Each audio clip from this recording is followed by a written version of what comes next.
Loss है ये। इस लॉस की कोई पूर्ति नहीं हो सकती है।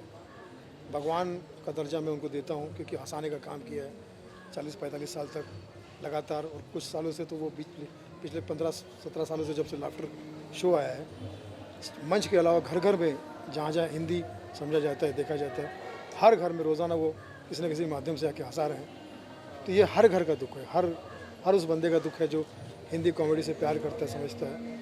तो बहुत बड़ा लॉस है। और हम सब के लिए तो, कॉमेडी वालों के लिए तो कह सकते कि कोई शब्द ही नहीं है। हमारे गुरु, हमारे मुखिया, हमारे बड़े भाई का तो शारीरिक रूप से वो हमसे बिछड़ गए, कोई शब्द ही नहीं। आपकी लास्ट कोई से कब बातचीत हुई? अभी जब मैंने एक फ़िल्म बनाई गाली गलौज, तो उसकी विश लेने के लिए उनको बाइट लेने गया था उनके पास में, तो उन्होंने बोला ये क्या है, गाली गलौज है क्या? तो जैसे पता है मैं पसंद नहीं करता गाली गलौज वाली कॉमेडी। मैंने कहा नहीं, फिल्म का कॉन्सेप्ट ये है कि आजकल स्टैंड अप कॉमेडी जो गाली गलौज आ गया उसके खिलाफ है ये फिल्म। तो मैंने कहा आप बाइट दे दीजिए उसके लिए। तो बोले कब रिलीज़ कब हो रही है? तो मैंने कहा थोड़ा टाइम है। तो बोले रिलीज़ का डेट लेकर आ जा, फिर हम दोनों भाई मिलकर इसका वीडियो बनाते हैं, क्योंकि मुझे भी पसंद नहीं गाली गलौज। साफ़ सुथरी कॉमेडी करते थे, पारिवारिक कॉमेडी करते थे, आपको पता ही है। इतने महान हस्ती को हमने शारीरिक रूप से खो दिया।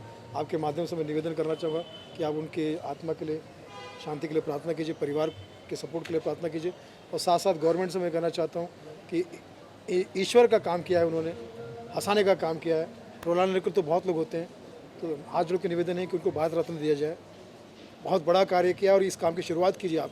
कॉमेडियंस बहुत बड़ा कार्य करते हैं, और राजू श्रीवास्तव जैसे व्यक्ति को, और उनकी एक इच्छा थी कि वो बायोपिक भी बने, ताकि लोगों को ये पता चले कि कैसे ज़ीरो से हीरो एक कॉमेडियन अपने बुरे हाल भुगत कर 4-5 डिवीज़न के बाद, पहले वो ऑटो चलाते थे, पैदल चलते थे, फिर वो कैसेट आई, मंचों पे आए, फिर कैसेट पे आए, टीवी पर, फिल्मों में, और आज सबके दिलों में है। तो मुझे लगता है कि बड़े से बड़े अवार्ड और रिवॉर्ड उनके सामने वैसे तो कुछ नहीं है, क्योंकि ईश्वर का काम किया है, ईश्वर के काम का कोई तुलना नहीं हो सकती। लेकिन भारत रत्न इसलिए क्योंकि भारत का बहुत ही लाडला व्यक्तित्व रहे हैं राजू भाई। आपको लगता है काम करते समय सेहत की तरफ ज़्यादा ध्यान नहीं जाता कलाकारों का? किसी भी कलाकार का नहीं जाता है। उसके लिए कुछ सुझाव देंगे, बिकॉज बहुत ज़रूरी है इसका ध्यान रखना। देखिए, क्या कलाकार की ज़िंदगी जो होती है, लोगों को तो बहुत चमक धमक वाली लगती है, लेकिन वो समाज से और नियमों से बिल्कुल उल्टा चलता है। जब आप सो रहे होते तो हम लोग फ्लाइटें पकड़ रहे होते हैं, जब आप खा रहे होते तो हम लोग प्रोग्राम कर रहे होते हैं, जब आप लोग बैठ के बातचीत कर रहे होते तो हम सफ़र कर रहे होते हैं, यात्रा कर रहे होते, दूर दूर की यात्रा, लंबी लंबी यात्रा। आप लोगों का मतलब एक सामान्य जीवन से मैं कह रहा हूँ, ऐसा होता है।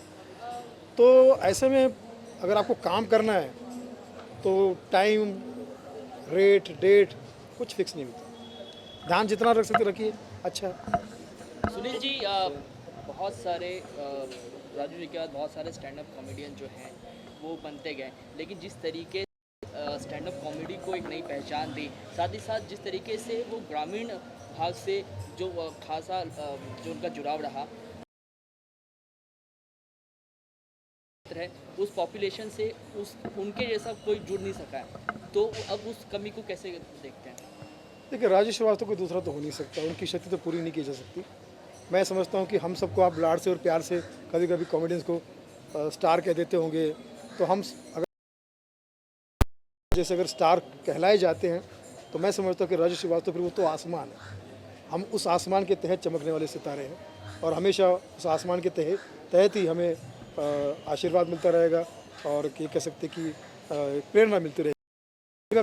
सवाल ही नहीं कोई ले रहे, क्योंकि इतनी कॉमेडी की समझ, नॉर्मल जोक को भी, साधारण जोक को भी वो इतना बढ़िया बना के पेश कर देते कि मैं समझता हूँ कि आजकल रील में, और आप देखेंगे अगर सोशल मीडिया पर, सबसे ज़्यादा उन्हीं के जोक्स को शेयर किया जाता है। बहुत बहुत बहुत शुक्रिया।